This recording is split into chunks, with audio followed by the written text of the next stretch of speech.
네, 기본소득당 용해인 의원입니다. 이상민 증인 질문하겠습니다. 12월 4일 새벽 1시에 서울 청사를 나섰고 3시에 대통령실에 도착했다라고 국회에 본인의 당일의 행적을 제출을 했습니다. 국회 계엄 해제 직후에 계엄이 지속되던 2시간 동안 어디 가서 뭐 하셨습니까? 증언하지 않겠습니다.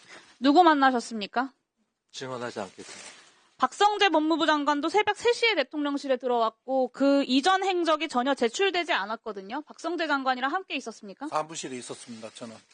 본인은 사무실에 있었다. 그러면 2시 한 40분쯤 출발하셨다는 말씀이신가요? 그 정확한 시간은 모르겠습니다. 그 사실관계를 좀 제출을 해주세요.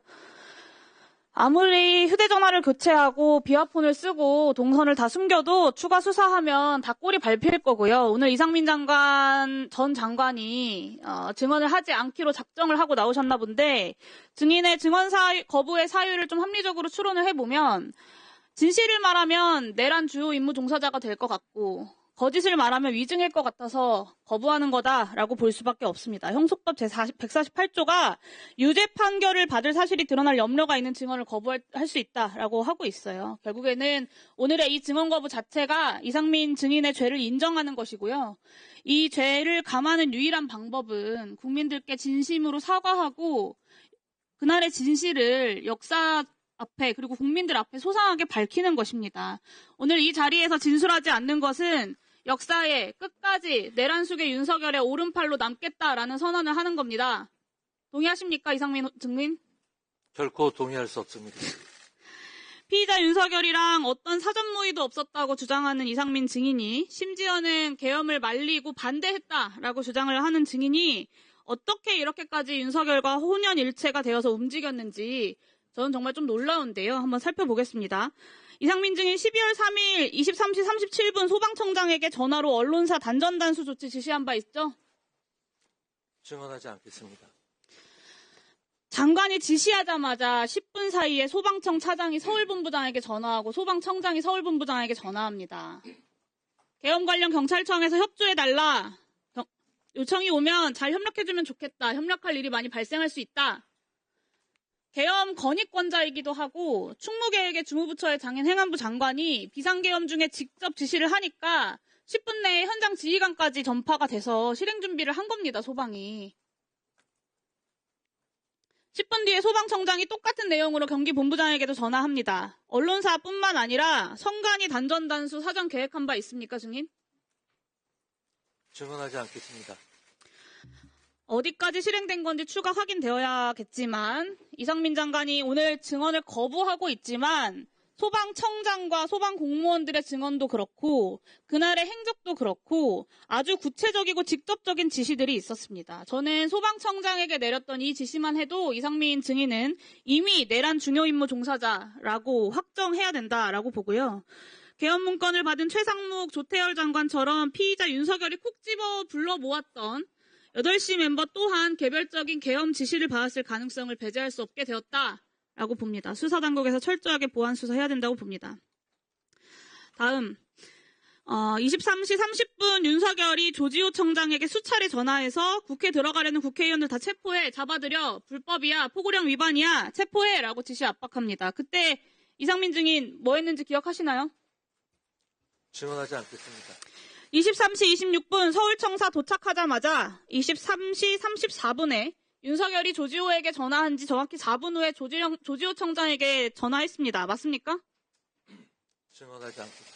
뭐라고 했습니까? 국회 진압 중에 지원할 거 없냐라고 물어보거나 포고령 위반이다. 자신 있게 국회의원들 끌어내려라 라고 지시한 바 있습니까?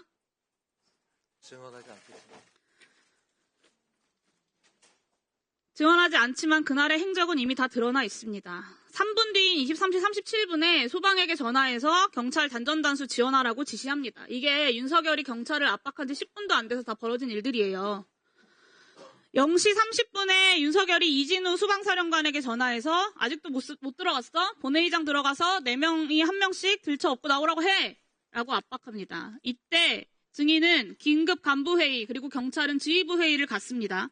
그 직후인 0시 39분에 경찰이 행정안전부에 재난안전통신망 이동기지국 설치를 요청합니다.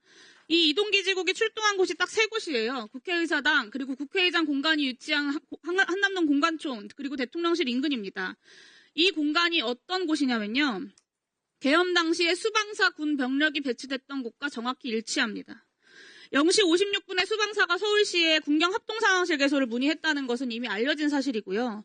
대란안전통신망은 여기 계신 많은 사람들이 알고 있는 것처럼 수방사, 경찰, 그리고 소방, 서울시, 행안부가 함께 통신할 수 있도록 되어 있습니다. 단전다수뿐만 아니라 통신까지 끊으려고 한 건 아닌지 정황상 의심할 수밖에 없습니다. 다음입니다. 비상계엄 해제 의결 이후에도 장관은 경찰국장을 통해서 경찰 상황을 수시로 확인을 했어요. 이동기지국을 그대로 아침까지 배치를 했고 4일 아침 외출하고 국무위원 간담회하고 저녁에 안가에서 회동을 합니다. 계엄 수습체 논의에 앞장선 것으로 보여요. 그리고 그 다음날 국회에 출석해서 처음으로 고도의 통치 행위라는 변론 방향을 제시를 합니다. 실제 이상민 행안부 장관의 행적은 계엄을 적극적으로 지휘하고 지원한 것으로 해석할 수밖에 없습니다. 경찰 소방의 내란에 동원하고 국회에서는 고도의 통치행위 운운하면서 변론 방향 제시하고 꼬리 밟힐까봐 더 이상 증언하지 않으려고 사퇴하고 숨죽이고 기다리고 있었던 겁니다. 소방청장 때문에 꼬리 잡히지만 않았어도 거짓말 그 자리에 앉아서 뻔뻔하게 하고 계셨겠죠. 지금처럼 증언을 거부하지 않고. 그렇지 않습니까? 이상민 증인이야말로 재범 우려 그리고 증거인멸 우려가 크고요. 그리고 혐의 또한 내란 중요 임무 수행으로 중합니다. 다른 이미 중요 임무 종사자들이 다 구속되어 있는 형평성을 고려할 때 수사기관에서는 이상민 증인을 즉각 구속 수사해야 한다라고 판단합니다. 이상민 증인 동의하십니까? 증언하지 않겠습니다. 네, 오늘의 이상민 장관의 이 비겁한 역사 죄인의 모습을 국민들은 똑똑히 기억할 것입니다. 그리고 역사가 반드시 네, 이상민 장관님. 네. 이상민 장관 입장에서 역지사지로 이해하는 측면도 있습니다만은 누구나가 형사소출을 당하거나 또 유죄 판결이 사실이 드러날 경우에는 증언을 거부할 수도 있습니다. 그러나 반면에 정당한 이유 없이 거부하면 이 또한 3년 이하의 징역과 3천만 원 이하의 벌금을 받는 것도 사실입니다. 그러나 이 역사적 또 현실적 이 법적 제재 또 증언에 관한 거부를 떠나서 이 중차대한 역사적 시점에서 옳고 그름의 시비곡절은 곡학 아세의 자세가 아닌 국민을 위해서 정말 역사의 기록은 그 유물을 떠나서 반드시 남겨야 되지 않겠습니까? 이 소중한 시간에 거부한다 이러면 저는 안 된다고 생각합니다. 다시 한번 재고를 촉구합니다. 위원장님, 제 의견을 말씀드려도 되겠습니까? 자, 일단 증언 질의응답 가운데서 일단 말씀해 주십시오. 자, 윤건용 의원 말씀하세요.